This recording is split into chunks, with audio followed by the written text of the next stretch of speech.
So siyazi uMkabayi kaJama kuthiwa wayeliphahla kuthiwa lezi zintokazi zombili zahlangana ngamakhanda zafunela uyise umama. Kunalesi sisho esithi alikho isoko elingenaso isici. Abazange uSoshaka lapho efika wayofika benamandla kakhulu. So wabamba elikhulu iqhaza, ngeke futhi lokho sikushalazele. Zazi Afrika kubingelela umlungu uzwegodi ephansi naphezulu. Inkunzi ejama enhlanu nothukela wadungeka iziziba. Ya indoda emnyama esehlathini elimnyama ephakela izingwe nengunyama. Ya siyawulanda umlando kodwa umfoka Mathonsi uyakhala lapha uthi mlungu uze ngiyakuzwa insizwa yangakithi. Ulanda umlando wamakhosi, ulanda umlando wayibonga, ulanda umlando wezizwe. Ngiye ngikuzwe kakhulu ukhuluma ngomlando wakaZulu. Futhi uzwe uyagomela uthi kusengazi ukuthi ilembe yilo uvama ukukhuluma ngalo kakhulu. Insizwa liyayi role model yakho. Ya mfoka Mathonsi, ngizovuma kona kukanjalo. Nanokuthi kuhle nje ukwazi umlando. Wazi umlando wakho lapho udabuka khona. Lokho kuyakusiza nanokuthi ubone naphambili lapho uya khona. Ukwazi nokuqaphela nje izinto lapho zenzeka esikhathini osuke uphila kusona. Ngoba okuningi kwakho okusuke kwenzeka enkathini ophila kuyona. Kuyayihlukani kakhulu lezinto ezenzeka esikhathini esidlule. Ngakho-ke uma uzobuka ukwenzeka kwezinto manje bese ubuka ukuthi lapho zenzeka ngesikhathi esidlule abantu ababephila khona benza kanjani, kuyakusiza-ke manje ukuthi ukwazi ukuqhamuka nesisombululo salokho osuke ubhekene nakho ngaleso sikhathi leso. Ya kodwa-ke ukhala kakhulu umfoka Mathonsi ngokuthi kuwona wonke umlando esesiye sawudinga idda lapha. Sikhuluma ngamakhosi ikakhulukazi aye abusa esikhathini esidlule. Ikakhulukazi uma siza lapha esizweni sakaZulu. Uthi ngiyakuzwa ukhuluma ngamakhosi angamadoda lapha. Kodwa kunenkosi noma indlovukazi ongakhulumi ngayo kakhulu. Eyadlala indima enkulu kakhulu ekubumbekeni kwalesi sizwe samaZulu. Ya. So-ke uthi hhayi mlungu uze ngikaze ngikuzwe ukhuluma ngoMkabayi. Ya. Indlovukazi uMkabayi. Abaningi bazomazi-ke uMkabayi kaJama. Wayezalwa nguye kanye uJama. Bathi wayeliphahla. Ya. So-ke akusikona nje sasixoxe ngaye uMkabayi ngoba nakhu singazi ngomlando wakhe ngokujulile. Neqhaza alibamba ekubumbeni kwesizwe. Kodwa siye sahamba saphanda ngaye uMkabayi kaJama. Kuningi esikwaziyo ngaye okuhle kakhulu akwenzela lesi sizwe. Kodwa esiye sakuqaphela kunalesi sisho esithi alikho isoko elingenaso isici. Ya. Alikho isoko elingenaso isici. uMkabayi kaJama naye simfaka ngaphansi kwaleso sisho leso. Ya. So uye wadlala indima enkulu kakhulu uMkabayi kaJama ekubumbekeni kwalesi sizwe samaZulu. Ya. Kodwa kungasikona nje ukubumbeka kwaso kuphela nokuwa kwaso. Sizothi uMkabayi kaJama wadlala indima. Nakuba sikubona lokhu kuya ngokuya kuqhubeka kungenzeka mhlawumbe ukuthi umphumela wezinye zezenzo zakhe awubonakalanga ngaleso sikhathi leso. Kodwa ngokuhamba kwesikhathi waya ngokuya ubonakala uya ngokuya ufuna ukusiguqisa phansi isizwe esikhulukazi samaZulu. Ya. So siyazi uMkabayi kaJama kuthiwa wayeliphahla. Ulimi olujwayele ukusebenza njengamanje ngokuvamile kuthiwa iwele. Wayeliwele nomama. Amawele kaJama. uJama kaNdaba. Enye yamakhosi ngaphansi kwalesi sizwe sakaZulu. Sasingakadlondlobali-ke nokho kakhulu ngaleso sikhathi leso. Kodwa siyazi ukuthi kwakunemindeni nezibongo ngokuhluka kwazo ngaleziya sikhathi ezayiholwa amakhosi. Noma sizothi zinzalamizi kwakuyizona ezaziziyinhloko zaleyo mndeni leyo. Eminye yayo wawubuthola ukuthi eh ngenxa yokukhula kwaso isibongo sekudakwe ezinye iy'bongo ngaphansi kwaso leso sibongo leso. Ya, kodwa leso sibongo sisaqhubeka sibhekwa njengekomkhulu lalezi ezinye izibongo ezasidabukile. So-ke inkosi uJama yayibusa ngaphansi kwalezo sikhathi lezo. Ya, so-ke isizwe lesi esikhulu sakaZulu sasingakabi khona noma sasingakadlondlobali kangako. Ya, so-ke kuthiwa inkosi uJama emva kokuba itholile amantombazanyana womabili, okuwukuthi umama kuhlanganise noMkabayi kaJama, akabanga nayo indlalifa, okwakuyiyo eyayothatha amandla okubusa lapho inkosi iKhothama, uJama kaNdaba. Ya, so-ke cishe mhlampe la makhosazana womabili okuwukuthi uMkabayi kaJama kuhlanganise nomama bahlala bayibuka phansi le nto ukuthi no, uma kungenzeka uba beKhothama amandla okubusa nesihlalo sobukhosi sizosuka endlini yakwethu. Ya, so-ke sizodlulela kwenye indlu. So-ke bese kusho ukuthi bona sebezokhula ngaphansi kwesikhathi noma kwekusasa lapho indlu yakwabo ingasasibambeli isihlalo sobukhosi. So-ke kuthiwa lezi zintokazi zombili zahlangana ngamakhanda zafunela uyise umama owayeyokwazi ukuthi atholele uyise indlalifa. Kulapho khona kuqhamuka khona inkosazana enkulu, iNdlovukazi. Ya, so-ke siyazi uMkabayi kaJama ngimbize ngeNdlovukazi, wayeyi-princess kahle kahle uMkabayi kaJama ngoba wayeyindodakazi lapha kwaZulu. Kodwa uMkabayi, sorry, noma uMthaniya yena waba unkosikazi wenkosi uJama. So kusho ngamanye amazwi uMthaniya waba iNdlovukazi. uMthaniya wuye lo owathola noma wazala inkosi eyaziwa kakhulu nedumile lapha kulesi sizwe sakaZulu, uSenzangakhona kaJama. Ya, inkosi uSenzangakhona izala uMthaniya, kuthiwa kwakungowakaSibiya. So-ke yabamba elikhulu iqhaza iNdlovukazi uMthaniya ngoba ngisho nesizwe sakaZulu sibuye saziwe ngokuthi esikaMthaniya. Ya, ngisho nezwe leli elibuswa amakhosi akwaZulu kuthiwa ikwaMthaniya.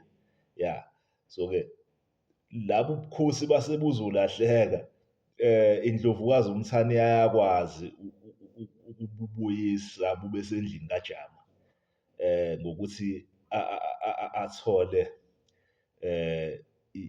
umntwana uSenzangakhona. Ya, so-ke lelo qhaza lalibanjwe futhi ladlalwa kakhulu uMkabayi kaJama kuhlanganise nodadewabo.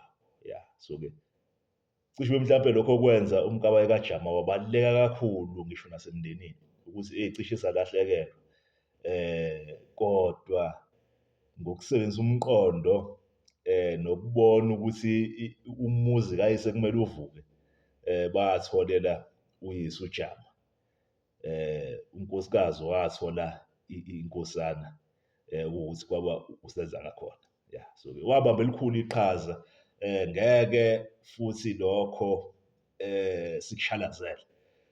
Sizolisho iqiniso ukuthi lapha inkosazana uMkabayi kaJama wabamba elikhulu iqhaza futhi wadlala indima ebaluleke kakhulu. Kodwa ngokuhamba kwesikhathi sizobona ukuthi cishe mhlampe lokhu nakuba mhlampe kwakungasiyona inhloso, kodwa kwadlala indima endleleni ngokuhamba kwesikhathi uMkabayi kaJama enza ngayo izinto. Ya, so lokhu kubaluleka cishe kwamngena ekhanda ngoba siyabona lapho iKhothama inkosi uJama, cishe mhlampe nje kwiKhothama inkosi uJama, umuntu okwakufanele athathe isihlalo sobukhosi kwakuyinkosana yakhe, okwakukuphela kwayo, okuwukuthi uSenzangakhona. Ya, kodwa kuthiwa wayesamncane uSenzangakhona. Lapho kufanele ithathe ubukhosi inkosi usenza ngakhona, ngenxa yobuncane bayo kwadinga ukuthi kube nebamba, ibamba kubusa elalizongena esikhundleni sakhe. Bese kuthi lapho esekhulile esengakwazi ukuthatha amandla okubusa, bese-ke ibamba libuyisela ubukhosi kuyena bese yabusa. So ilokho okwenzeka, kodwa lapha sithola ibamba kuba omunye wodadewabo, inkosi usenza ngakhona, okuwukuthi uyena kanye uMkabayi kaJama, owathi mina ngizohlala esihlalweni sobukhosi ngibambele umfowethu ngoba usamncane. So-ke ilokho kanye okwenzeka, wasibamba isihlalo sobukhosi uMkabayi kaJama, futhi ngokukhulu ukungabi nankinga lapho sekufanele khona usenza ngakhona sasamandla okubusa esekhulile, wasibuyisela kuyena isihlalo sobukhosi. Kodwa nakho esifuna ukukusho ukuthi kungokuvamile amandla, ipower iyathonyana, iyathonyana. Once wawezwa amandla okubusa awufisi ukwadedela. Kungabe kungenzeka nithi lokho okwenzeka kwinkosazana uMkabayi kaJama lapho ebuyisela amandla okubusa kumfowabo usenza ngakhona kaJama. Ngoba cishe mhlawumbe sizokuveza lokhu ukuthi kusukela ngaleso sikhathi cishe mhlawumbe kusukela ithatha amandla okubusa ibambele umfowabo, inkosazana uMkabayi kaJama yaba nezwi, futhi kukhona konke okwakwenzeka embusweni wakaZulu wayenezwi kulokho okwakumele kwenziwe. So-ke nakuba sizosho ukuthi inkosi usenza ngakhona yasithatha isihlalo sobukhosi, kodwa inkosazana uMkabayi kaJama waqhubeka enethonya kukho konke okwenzeka. Sizobona lapho inkosi usenza ngakhona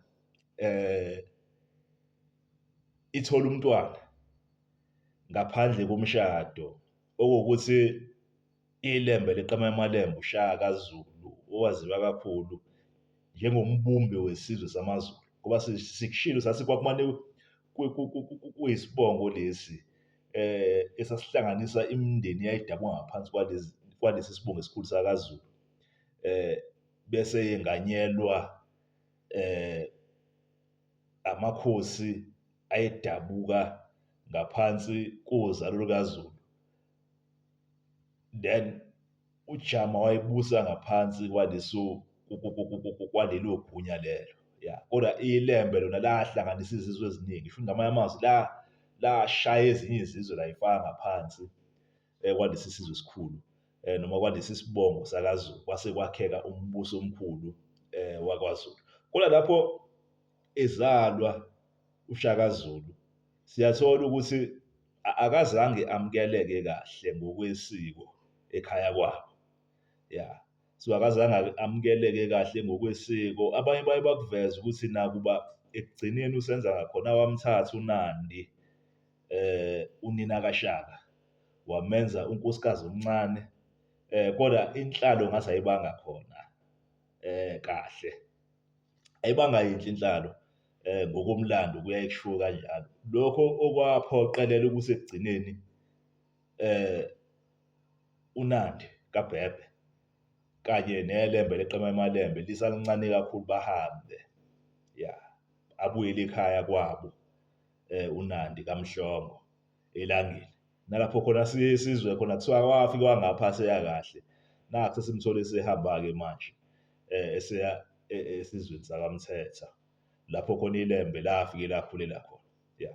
Kodwa kusona sonke lesi senzakalo asimboni uMkabayi kaJama emvikela uShaka Zulu. Cishe mhlawumbe sizokwazi ukuthi uMkabayi wayenethonya elikhulu kukho konke okwakwenzeka kwinkosi usenza ngakhona. Wayengakwazi ukumkhonvinsa usenza ngakhona ukuthi aligcine ilembe ngaphansi kwalobubusi bakwaZulu, kuhlanganise nenkosazana yaselangeni okungukuthi uNandi, kodwa akuzange kwenzeke lokho. Cishe mhlampe naye wayemdibi munye naleso sinqumo sokuthi uNandi makahambe kuhlanganisa neLembe. Yeah. So-ke kona kwakubavuna ngoba isiko lalisho kanjalo, kodwa akazange amvikele uShaka Zulu. Yeah. Njengoba siye sakuveza ukuthi ipower inethonya elinamandla kakhulu. So-ke lokho kwamgcina esemandleni okubusa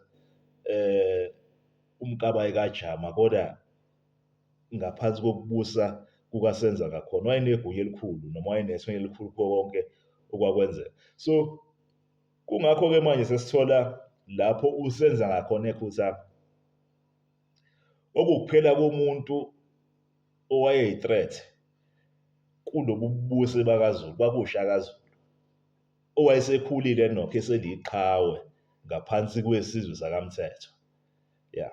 Njengoba wayengaphansi kwesizwe sakaMthetho, cishe mhlampe izindaba zazihamba bezizwa bezwa ngobuqhawe nazo zonke izinto uShaka Zulu ayezenza ngaphansi kwaloya mbuso. Kangokuthi wakhula kakhulu waze waba mkhulu ngaphansi kwesizwe sakaMthetho. Yeah. So-ke lapho kukhothama uSenza Kakhona kwakuzothatha enye yamadodana akhe, inkosana yakhe uSigujana, kodwa ngokomlando kuyaye kuthiwa uMkabayi kaJama wabona ukuthi uSigujana waye-weak, wayengeke akwazi ukuhola isizwe. So-ke wayesesimakulanda uShaka. Omunye umlando usitshela ukuthi uShaka Zulu yena ngokwakhe wazifikela mathupha ehamba nomgubhuzi besuka le kwela kaMthetho. Ya, inkosi uDingiswayo isilimisile ngesihloko ukuthi uShaka Zulu kwakumele ayokuthatha lobuya bukhosi bakwabo njengoba uSenza Kakhona wayesekhotheme. Futhi esikutholayo ukuthi lokho wafika wabuthatha ubukhosi ngey'juzi laphana, kodwa kuyaye kuthiwe uMkabayi kaJama uye wamlanda uma kulandwa ngokwenye iversion yomlando. Yeah.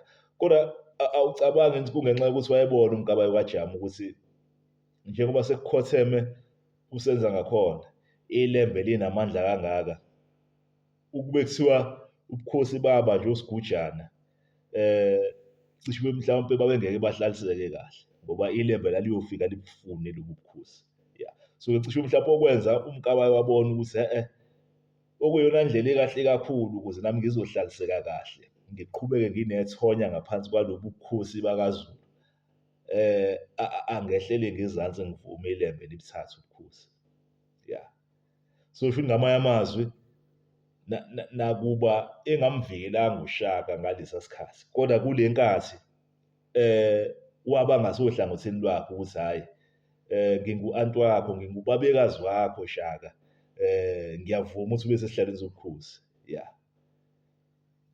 Yeah. So-ke uShaka Zulu wayeseyabuthatha ubukhosi bakaZulu kanjalo. Yeah.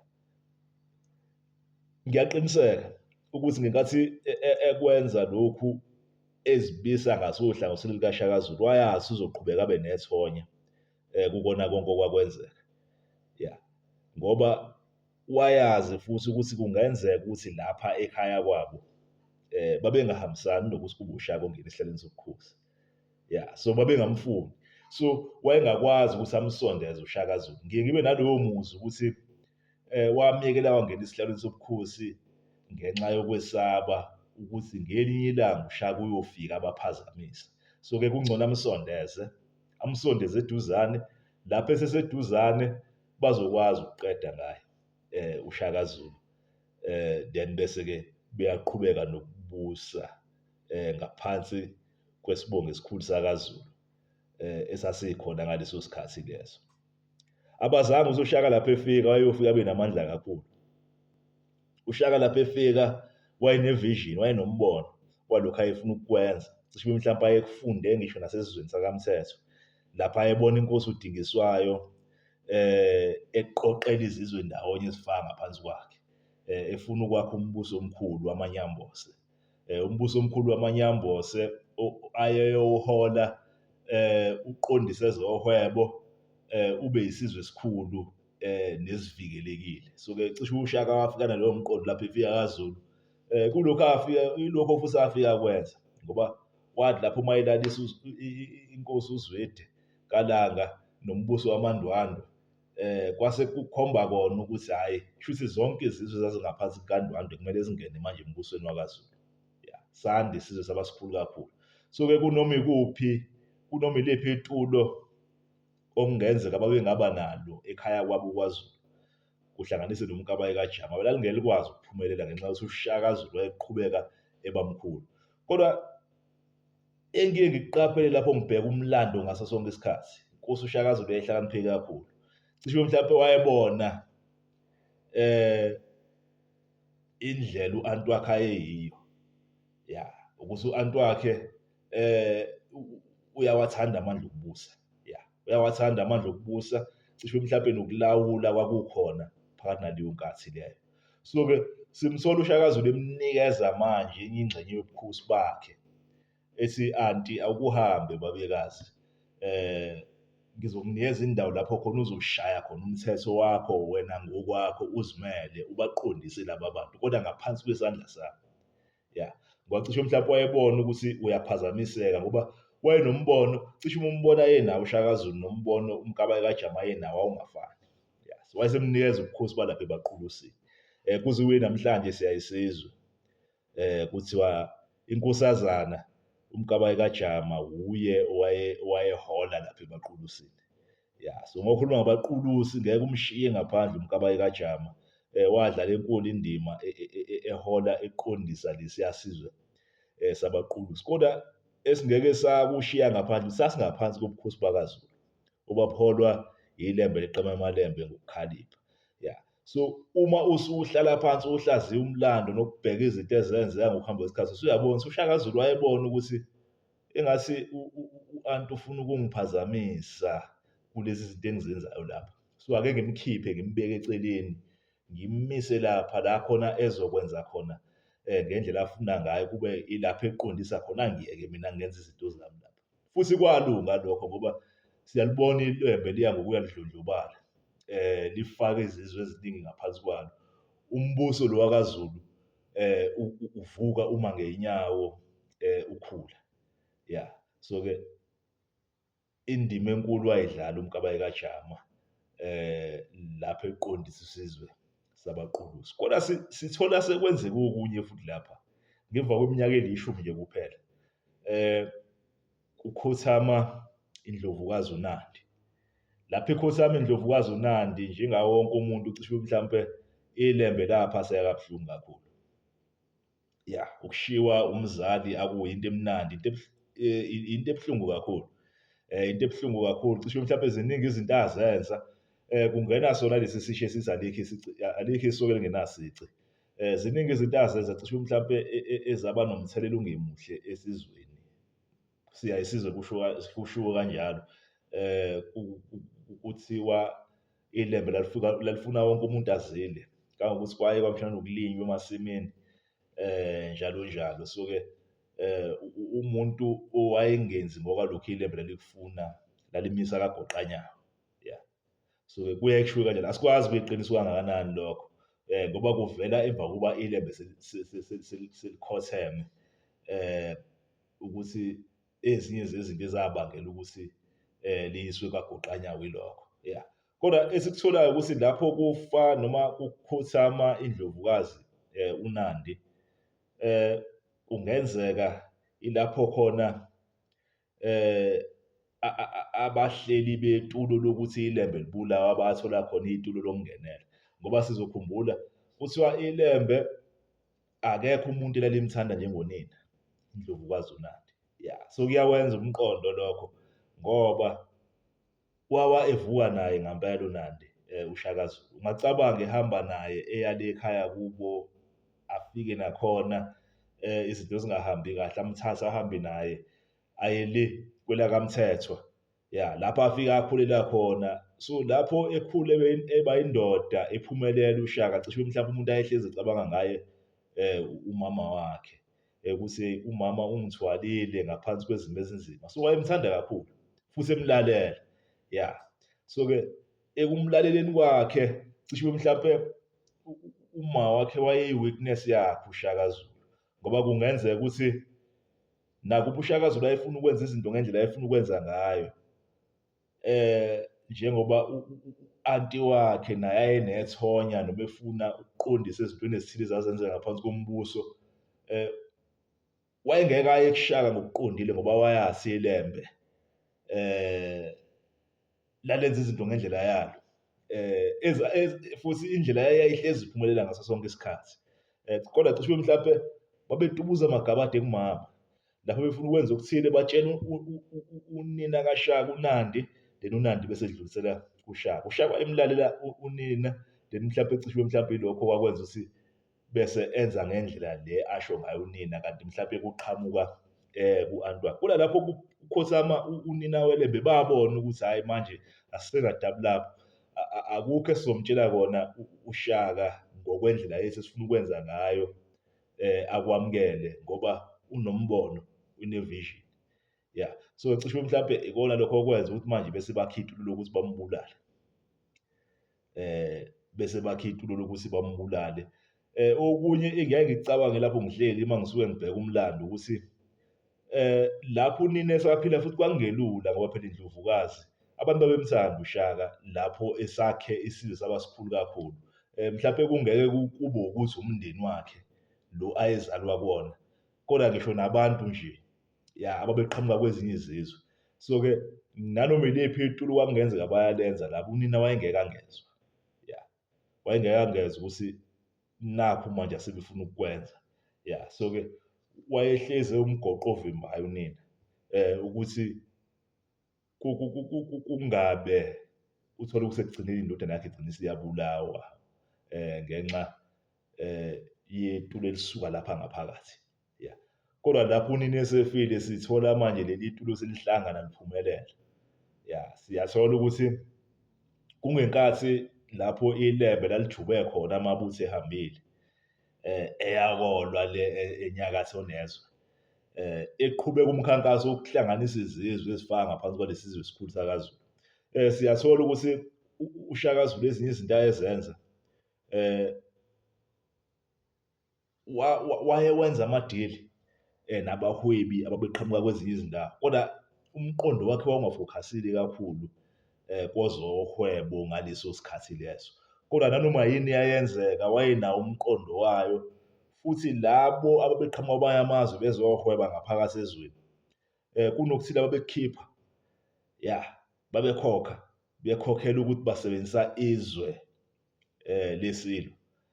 So-ke kodwa ifocus yakhe enkulu kwakuwukuthi akhe isizwe esikhulu, kangangokuthi ngisho nabo laba abamhlophe lapho befika, bafika bezocela kuyena imvume yokuhweba laphaya ePort Natal. Wababeka khona, kodwa manje babeke ebabhekile ngoba cishe mhlawumbe wayesewufundile umqondo wabo, esafuna ukufunda okunye okuningi kakhulu ngabo.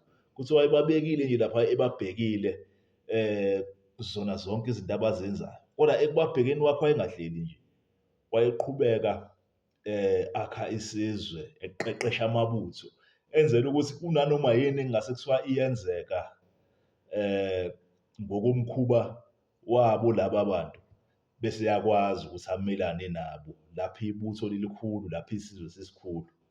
Kodwa-ke ababulali bakhe uShaka abakuqondanga lokho, abazange ba-understand ukuthi umbono noma i-vision kwakuyini. Bona babefuna phela, bebefuna amandla okubusa. So-ke ezinye zezinto lezi cishe mhlampe ekuyaye kuthiwa zaba imbangela yokuthi iLembe balikhothamise, ngoba uMkabayi kaJama kuthiwa kokunye phakathi nale nkathi kuziliwe kade kukhotheme unina weLembe. Kunezinye zezinto uMkabayi kaJama ayezama ukucebisa ngazo uShaka Zulu, kodwa uShaka Zulu engamlaleli. So-ke uyabona manje usuyabuka ukuthi yabona-ke manje ithonya lami liyalahleka, isikhundla sami sokuba inkosazana lapha ekhaya siyalahleka, angeke ngisaba nazo mina manje lapha ekhaya.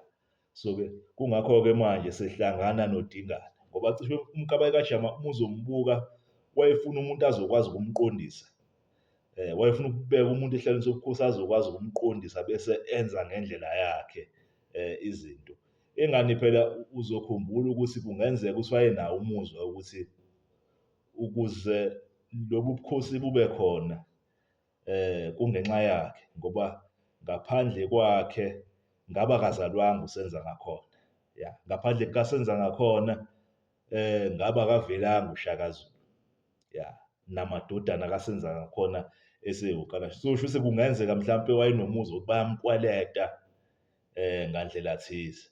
Ya, so-ke itulo kusuka lahlanganiswa uMkabayi kaJama kanye noDingani nomunye wabafowabo bakaShaka uMhlangana. Bese kuba inceku kaShaka uMbopha kaSishaye. Ya, kuthiwa lapha amabutho ephumile ukuthi ngalelo langa kwakwenzenjani ngoba phela iLembe lalizibambela. Futhi kusuka yilo elalihamba phambili malisuke libhekene nempi. Licoboshisa kwasani, kwakuyinkosi eyayingasabi leliyana, kwakuyi-Warrior King. iLembe njengoba kuyaye kushiwo iLembe kusho ukuthi i-Warrior King. Laligijima nomkhonto phambili. Ya, iLembe yathi uzokwazi imelembe ubhejane nje bunophondo lapha ngaphambili. Susa kwasani phambi kwayo. So-ke iLembe leli leqema emalembe, Pelembe. iLembe leqema emalembe ngokukhalipha. Kusuka wayezibambela ukuthi yini eyenza ukuthi asale ngalesa sikhathi. Lokho sisafisa ukukuthola ukuthi kungani, noma mhlawumbe kwahlelwa nje itulo lokuthi hhayi, ngoba kuthiwa bona kanye abafowabo babehambe nawo amabutho. Babehambe nawo amabutho, wena wayesitshela bahambile kuya koliwa le eNyakatho Nezwe. Bacoboshisa izizwe babenza kanti bazobuya. Babuya bamcathamele-ke bese beyamgwaza, bambulale. iLembe leqema emalembe. Itulo lalivele kubani? Lalivele kuMkabayi kaJama. Ya, so kuMkabayi kaJama wadlala enkulu indima ngokugcina imbewu eyaza lamakhosi akaZulu, kodwa futhi ekugcineni nguye owabulala isizwe samaZulu ngokuthi akhothamise iLembe leqema emalembe ngokukhalipha. Kwathatha esihlalweni sobukhosi kwathatha umfowabo uDingane. Inkosi uDingane eyathi mayithatha isihlalo sobukhosi yayingenayo ivision uShaka ayenayo yokwakha isizwe sibe sikhulu. Kuthiwa wagxila kakhulu kwezohwebo. Emane bedayisa amazinyo endlovu, i-ivory. Amazinyo endlovu, bedayisa amazinyo endlovu, behwebelana nezizwe lezi zasezifikile, amaPutukezi, kuhlanganisa amaNgisi namaDashi. Ya, so-ke kusuke lokhu ayegxile kukona kakhulu, futhi nakhona kodwa futhi wayebazi naye ubuqili babo, ngoba nakuba esebenzelana nabo kodwa wayengabathembi. Ya, so-ke iphutha abalenze elikhulu kakhulu, uyabona, mawusuke uzofuna usizo kumuntu, ubokwazi ukuthi umuntu usiza akalinikezi nje bume noma mahhala.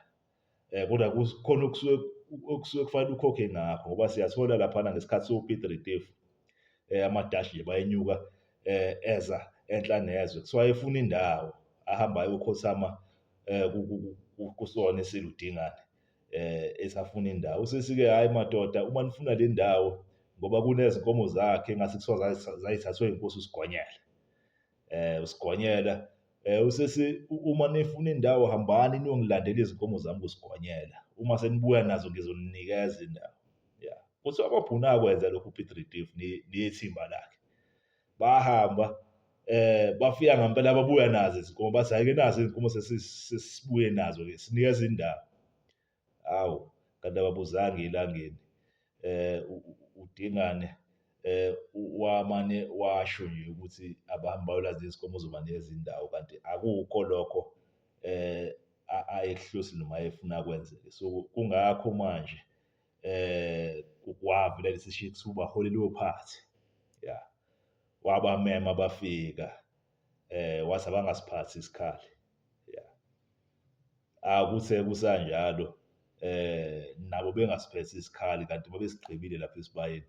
Ya, athi amaDashi esengenile endlini lapha kaLawundi, uDingane nebutho lakhe kuthiwa bawathatha imikhonto bababhokode. Ya, so impi eyaba phakathi kwamaDashi kuhlanganise nesizwe samaZulu. Kuthiwa yaqala kanjani ngo-1838. Ya, so kulapho kwasala khona ukhokhokazi wami. Kwakuliqhawe elikhulu leli elalihola uFasimba ngesikhathi seLembe uShaka Zulu lisabusa njengenkosi. Ya, wayehola uFasimba, wayeyinduna yebutho loFasimba, uNombanga kaNgili, uMatheza Sizwe njengempisi. USiwake Ngasumbili uKhahlela, uMhlabisa Ndlovu kaMashobane. Ya, uSinga Singumnyaka uDube namapheni engandathi uSipho Mkhonto angahlala. Insizwa zimbili ezingamafanisi ezentinginono, ulunye lukaPhungu, olunye lukaMageba. So-ke iLembe lalingelivume ukuthi kube khona umuntu ozoba nezibongo ezibiza amakhosi akwabo. Ya, kodwa umkhulu wami uNombanga kaNgili lamnikeza lezo zibongo lezo. Lathi insizwa zimbili ezingamafanisi. Wayefaka iy'nsizwa ezimbili lapha ekhanda lakhe zentinginono, lokhu abathi secretary bead. Ya, so wayethi lezi zinsizwa ezimbili, olunye olumelela uMageba, olunye olumelela uPhunga. Ya, so-ke kwakuyiqhawe elikhulu leli elalwa izimpi, ngisho naphakathi kwesikhathi lapho khona kudliwa umbuso ngaphansi kwesizwe samaNdwandwe. Wayekhona uNombanga kaNgili, kodwa waphangalela lapha ngo-1838. Cishe mhlawumpe ungezinye zezinsizwa ezingabanga zisaba namandla kakhulu emva kokukhothama kweLembe, ngoba wayethembeke kakhulu kwiLembe, akakwazanga ukuhamba aphinde ayokhonza ngaphansi kombuso wakaZulu emva kokuba sebebulala iLembe ngendlela abalibulala ngayo. Ya, so-ke wagcina nje eyihlalela laphaya ngaseNtunjambili, kuyashiwo kanjalo. Kuthiwa phakathi nalesi sikhathi libulawe iLembe, noma ngalesi sikhathi sa-1838, kuthiwa nakhona ibutho lalihambile besele benoSotoba, uSotoba waMpangalala wakwaSibiya. Uzokhumbula phela ngase kubulawe iLembe kuthiwa uSotoba wayekade ethunywe yiLembe ezohamba nalaba abamhlophe. Ethi anithathe nabo abantu bami nihambe niyobabonisa lapho niqhamuka khona. Nibabonise ukuthi lezi zinto zenu enikwazi ukushaya ngazo umuntu ele kude nilapha nizikhanda kanjani. Wayebathumela uMbozamboza, uMbozamboza noPhikwana, ya, umfowabo kaMakhanya. Kwakuhamba uSotoba, kuhambe uPhikwana kanye noMbozamboza. Kuthiwa kodwa-ke uMkhumbi wafa endleleni, abange besafika kwelikaMjoji. Babuya-ke baqhubeka nokuhlala lapha. Asingazi noma mhlawumbe nabo bebeyingxenye yetulo elalenziwe, ngoba ngabe babuya inkosi iLembe isiphangalele, ya, isikhotheme. Singazi-ke noma nabo laba bebathatha behamba nabo babe netulo yini lokuthi kwenzeke lokho okwenzeka, ngoba phela nabo oSotoba kwakuyizinsizwa ezingamaqhawe lezi. So-ke cishe mhlawumbe beqhelisa abantu, okwakungenzeka kube ukuthi lapho iLembe lisele basale nalo bangahambi. So-ke babengeke basaphumelela ukulenza itulo labo. Kukhona ezinye izinsizwa ezingamaqhawe ezazingame iLembe, bakwazi ukuthenga umbopha kaSithayi kuphela ukuthi enze lokho okwenzeka, ehlanganyela nesitha ekubulaleni iLembe leqama emaLembe ngokukhalipha. So-ke ilokho esikutholayo lapho simba khona sijule emlandweni. Siyazi ukuthi isizwe sakaZulu sanqotshwa ngaphansi kwalempi yaseNcome 1838. Kodwa siyazi ukuthi eSandlwana badla umhlanganiso benqoba isizwe samaNgisi. Ya, so-ke ngo-1838 babelwana nesizwe samaDashi. Ya, kodwa esikutholayo okunye kwakho ukuthi lapho esasi isihlalo sobukhosi uDingani, abanye babafowabo beLembe babebona ukuthi uMkabayi kaJama ngenxa yokuzifunela amandla wayebuye angahambisi izinto ngendlela ngokuba nezwi kakhe embusweni wakaZulu. So kungakho lapho kuba khona izinxushunxushu nokuhlukana phakathi kombuso wakaZulu, uMpande esizana nesizwe samaDashi, ngoba elinye iphutha abalenza lelo. Mawusuke ufuna usizo kumuntu ubokwazi khona okufanele ukhokhe ngakho. So-ke kwakho umfelandawonye nesizwe samaDashi bahamba bayonqoba uDingane, wabuthatha ubukhosi bakaZulu. Kodwa lapho ethatha ubukhosi bakaZulu siyathola ukuthi wamxosha uMkabayi ngoba wayeqaphela ukuthi uMkabayi wayengenalo ithonya elihle ekubuseni noma kwezinqubo zokubusa lo mbuso wakaZulu. Babezifunele amandla nokuza kubona bese beyakhohlwa okunye kumele kwenzeke. So iLembe ivision yakhe nombono wakhe kwakukukhulisa isizwe sibe sikhulu, kwaqala ngaye kwaZulu kwaphinde kwagcina ngaye lapho ePhangalala. Ya, so-ke uMpande siyazi kuthiwa wazama ukubuyisela izinto ngendlela ezaziyona ngaphambilini, kodwa kwakungeke kusakwazi ukwenzeka ngoba kwase kunesandla sesithathe sasesingenelele isizwe samaDashi lesacela ukuba simsize. Ya, so izinto asibange zisahamba kahle ngoba siyathola ukuthi ngisho nasemadodaneni akhe inkosi uMpande kwagcina sekukhona amaqembu abanye bengasohlangothini lwesizwe samaDashi, abanye belekelelwa amaNgisi njengoba sazi lawa amaDashi namaNgisi babengazwani. Ya, so-ke umbuso wakaZulu wahlukana phakathi, kwaba khona ukulwa, siyazi-ke ubukhosi obuhlukene phakathi abusoze baphumelela. Ya, kuyohlezi ngaso sonke isikhathi buba ntekenteke bese kuthi isandla sesithathu bese siyakwazi ukungena. Uzokhumbula amaDashi namaNgisi bahlangana emva kwezimpi abazilwa, ababona ukuthi ukuze sizokwazi ukubanqoba laba bantu bomsinsi wokuzimelela thina sihlangane, sihlanganise amakoloni ethu bese sakha isizwe esisodwa esaziwa njengamanje ukuthi South Africa.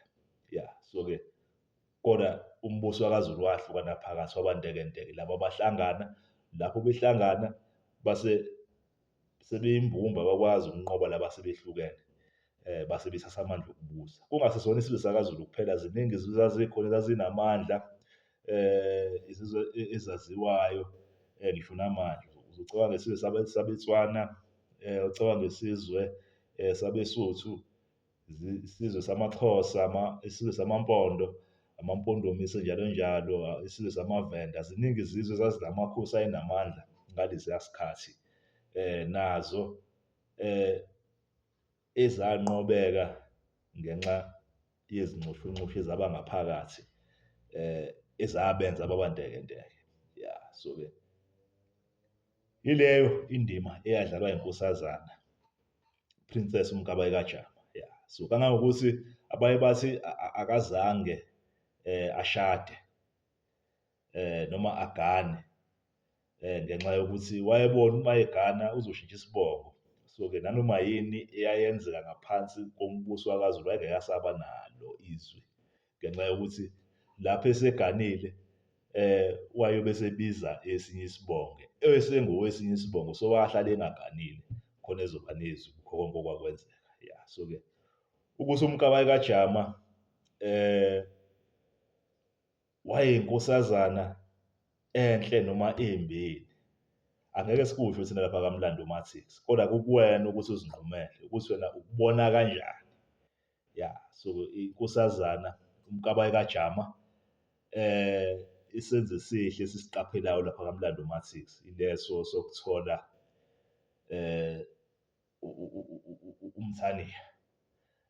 umthaniya wakwaSibiya ukuthi ashade nenkosi uJama, bese kutholakala uSenza ngakhona ngoba ngaphandle kukaSenza ngakhona ubukhosi babuyodlula buye kwenye indlu ngoba kwakuyinqubo lapha kwaZulu ukuthi ubukhosi buhamba ngomgudu wamadoda.